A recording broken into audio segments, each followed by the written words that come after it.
asked me to say a few words, and my name is Anna. I used to work at the museum, Prelude Museum in Clew. And I was fortunate to be able to take retirement a few years ago to enjoy myself and have to get up every night to go to work. But Donal has asked me to say a few words about Sean Lyseth here, who's going to be the official launcher of the book.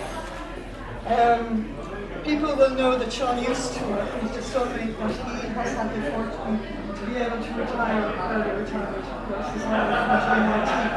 But he used to be a lecturer in heritage at GMIT.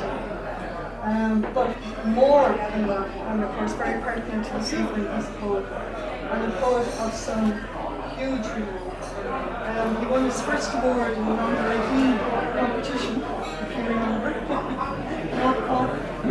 Oh yeah. Writers.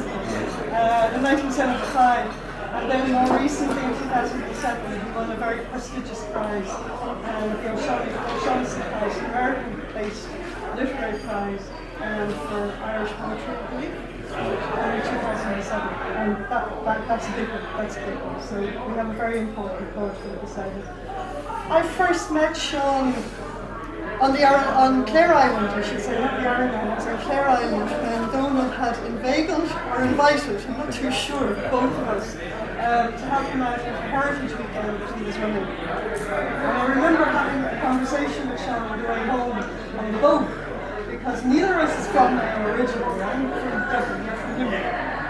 And we kind of shared a common story of being told when we first came, around the same time actually, don't do anything for 6 months, just settle in, rent somewhere and settle in. And certainly don't buy your house for at least 2 years. And I think both of us accepted that advice, but weren't really going to do anything about going with the advice. Now I ended up actually going with it because I couldn't find any job. Both of us have ended up living in the parish of Clew, up to teenagers. And not just the parish, it's the huge parish, but the half parish of Fatty. And we didn't contend with the wind. I don't think we had any notion when we arrived that the wind was going to be so bad. I nearly went home to Dublin after the first few winters. But I put up my shelter there, because you did, I think. And it worked. So Sean isn't just a very well-known, very well-respected and renowned poet. He's, of course, a prolific poet. He's produced 6 works. And he is the person in this area to launch Donal's book. So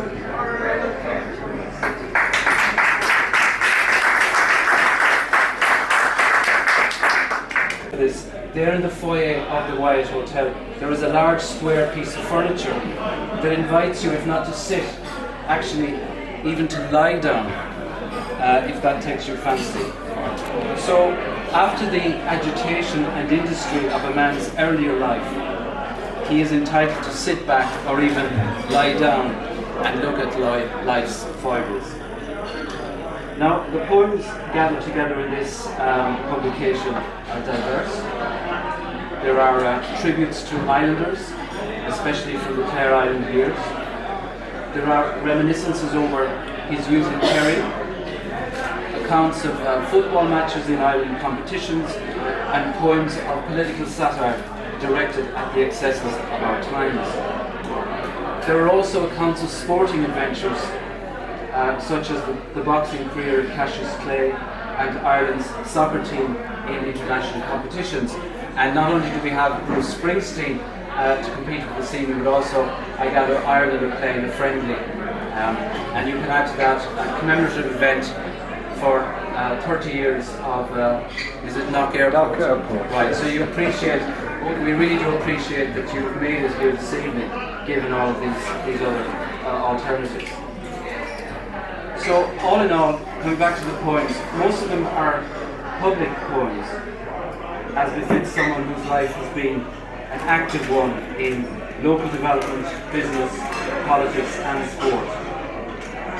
The poet here is conducting a kind of conversation in the open about current issues.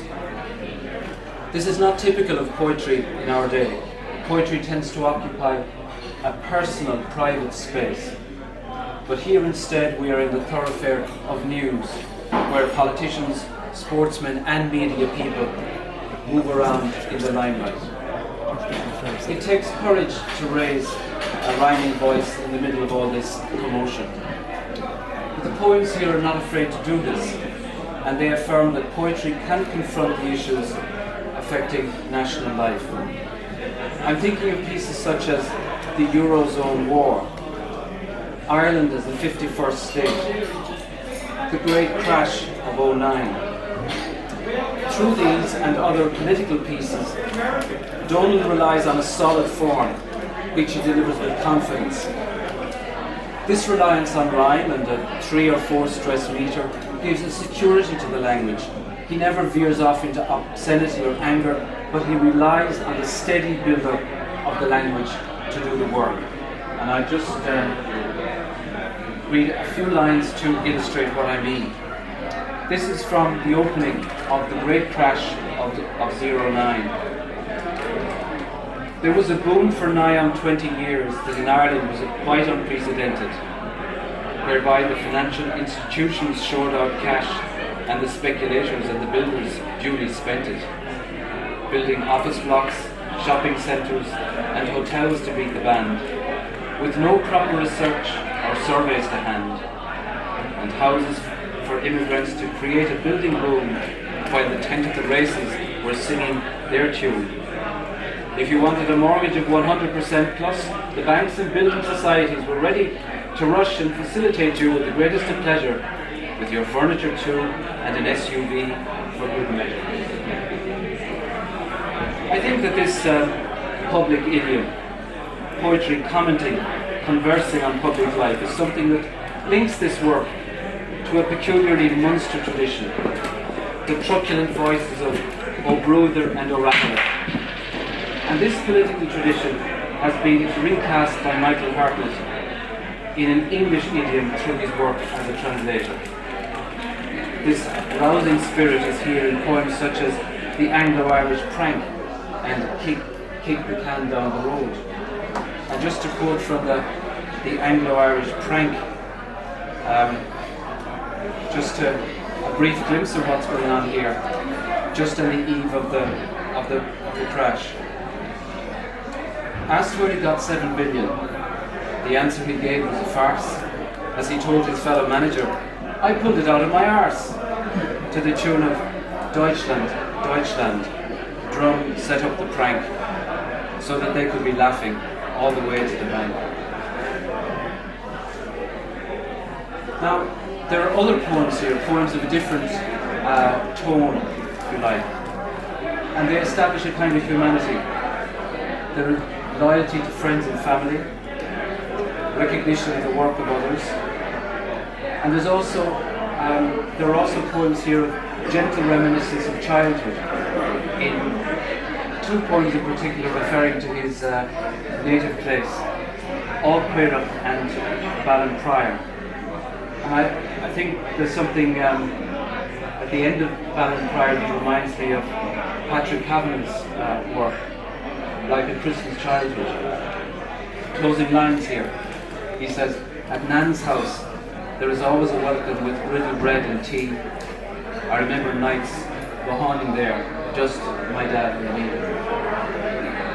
I suppose at this stage I should declare an interest here. Although I'm from Limerick City, my parents both grew up in North Kerry, so I have that bit of an affinity with the part of the world that Donal is talking about. And just coming back to Limerick for a moment, I felt that I couldn't finish this evening without penning a tribute, my own tribute to Donal, using, of course, that great poetic form, the Limerick. So here's one for you, Donal. There once was a poet from Ardfert whose pen was extremely alert. If you just gave him time, he'd come up with a rhyme for Brian and Bertie and Albert.